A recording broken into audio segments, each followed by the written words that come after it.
Assalamualaikum warahmatullahi wabarakatuh. Perkenalkan, nama saya Roy Sanadi Wijaya, NIM F1B020128,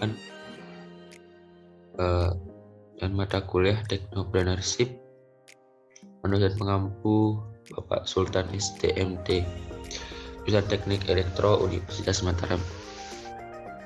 Di sini saya akan menjelaskan tentang mengembangkan ide Technopreneurship. Memiliki produk yang profitable merupakan langkah pertama dan utama bagi technopreneur untuk menuju kesuksesan dalam mendirikan usaha baru atau menghasilkan produk baru maupun produk yang inovatif. Sudah banyak contoh nyata yang telah membuktikan hal tersebut. Bahkan Murphy setelah melakukan studi tentang keberhasilan dan kegagalan bisnis menyimpulkan bahwa kunci emas untuk sukses adalah melakukan bisnis yang tepat pada saat yang tepat. Hal ini menunjukkan bahwa penentuan jenis produk, barang maupun jasa yang akan diproduksi haruslah tetap atau menguntungkan atau profitable. Hal yang dihasilkan pada saat yang tepat konsumen membutuhkan. Dengan demikian, langkah penting untuk mencapai kesuksesan telah kita pahami. Namun demikian, ada pendapat sederhana yang menyatakan bahwa mencapai kesuksesan tidaklah mudah. Hal ini terlihat dari sedikitnya ide-ide yang mampu menghasilkan kesuksesan bagi pendiri usaha baru. Bahkan ketika suatu produk baru, misalnya produk inovasi, yang diperkenalkan oleh perusahaan yang sudah mapan pun masih sering mengalami kegagalan.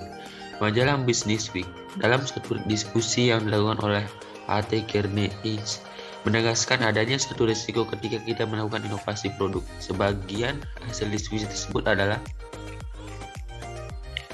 jika suatu perusahaan yang mengeluarkan segala kemampuan maksimalnya dalam berinovasi, maka produk baru yang dipasarkan pada saat pasar baru hanya akan mempengaruhi satu orang dari 20 orang yang ada. Hal ini makin disebabkan karena orang-orang di pasar baru tersebut masih menggunakan produk lama atau sejenisnya yang sudah sering digunakan. Jika produk lama dipasarkan di pasar yang baru, hanya akan mempengaruhi satu orang dari 4 orang yang ada. Sedangkan apabila satu produk baru dipasarkan pada pasar yang lama, akan mempengaruhi satu orang dari 2 orang yang ada. Akhirnya, jika ada produk lama yang dipasarkan pada pasar yang lama, akan dapat mempengaruhi satu orang dari 1 orang yang ada. Sebelum membahas metode untuk mendapatkan ide-ide usaha, mungkin kita perlu menguji beberapa persyaratan yang harus dipenuhi agar satu produk menjadi sukses dalam usaha baru yang akan kita dirikan. Persyaratan pertama dan penting adalah bahwa usaha baru tersebut haruslah mampu bersaing di pasar yang ada sehingga dapat bertahan. Kedua, berusaha mencari ide yang memenuhi kriteria berikut ini. 1. Produk memenuhi kebutuhan yang belum terlayani. 2. Produk memenuhi kebutuhan pasar di mana permintaan melebihi suplai. 3. Produk lebih unggul dari produk sejenis yang sudah ada. Pembuatan atau pemilihan produk baru dengan pertimbangan bahwa pemilihan produk yang digunakan lebih unggul dari produk jenis yang sudah ada dapat dilakukan dengan cara 1. Meningkatkan desain. Inovasi desain akan menghasilkan karakteristik dan performa yang lebih baik dan kualitas serta keandalan meningkatkan hingga mempunyai keunggulan yang kompetitif. 2. Harga lebih murah. Kemampuan untuk menghasilkan harga yang lebih kompetitif namun masih mendatangkan profit yang diinginkan tergantung pada keunggulan kita dalam bidang produksi, distribusi, dan atau penjualannya.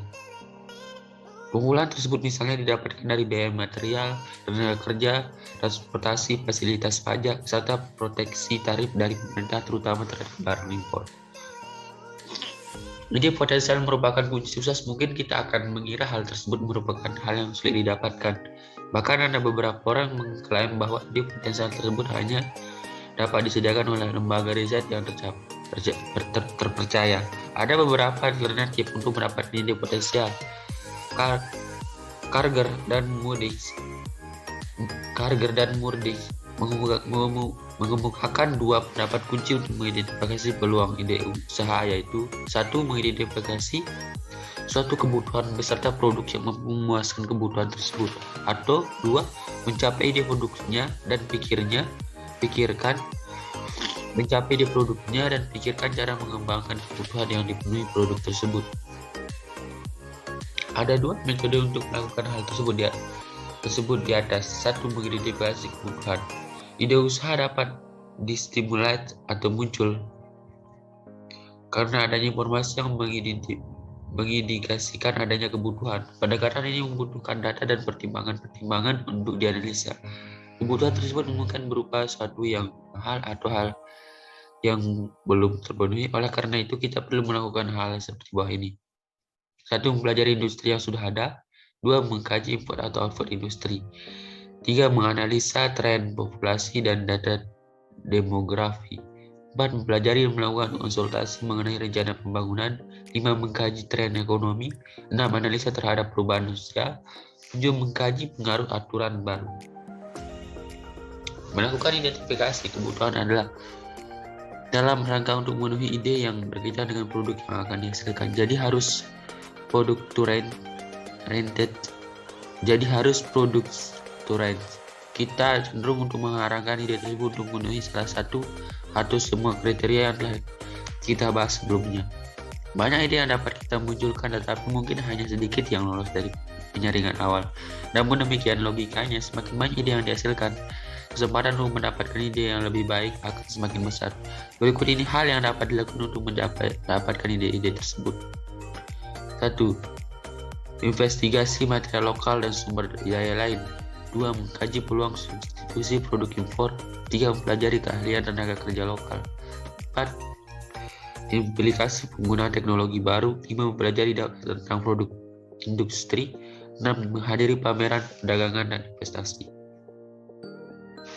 Yang perlu diingat, ketika menentukan ide produk seperti di atas, kita juga harus memikirkan prospek dan pengembangan pasar atau kebutuhan terhadap produk tersebut.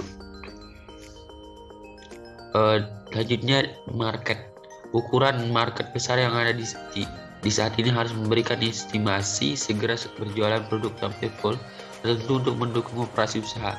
Estimasi penjualan tidak boleh didasarkan semata-mata pada estimasi jumlah konsumen, potensial dan harapan kapasitas konsumsinya, namun dianalisa berdasarkan faktor-faktor yang mempengaruhi penjualan, yaitu ukuran market atau jumlah konsumen potensial, hubungan produk dengan kebutuhan, kekuatan dan dominasi dalam kompetisi.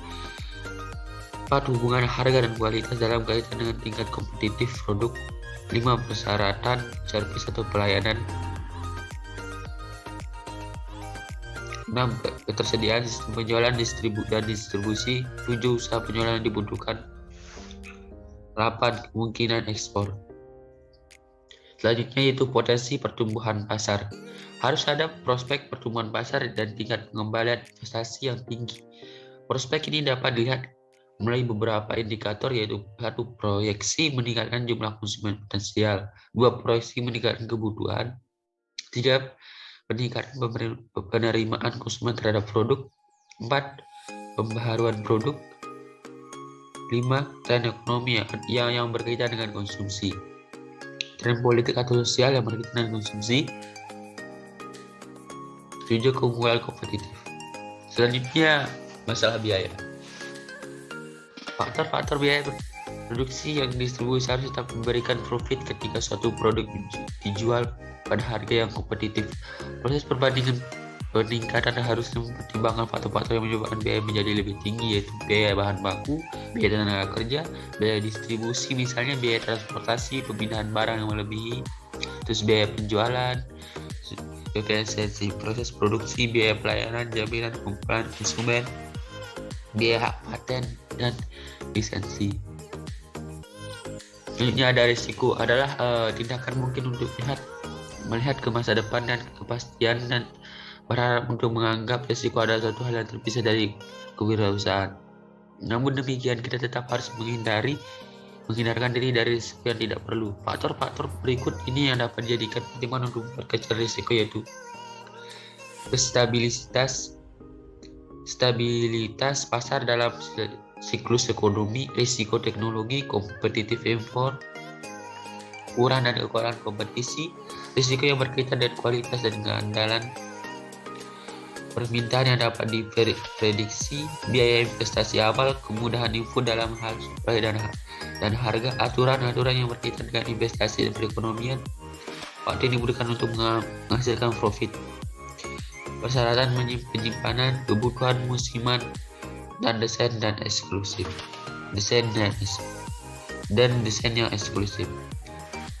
Terima kasih. Hanya ini yang dapat saya sampaikan. Wassalamualaikum warahmatullahi wabarakatuh.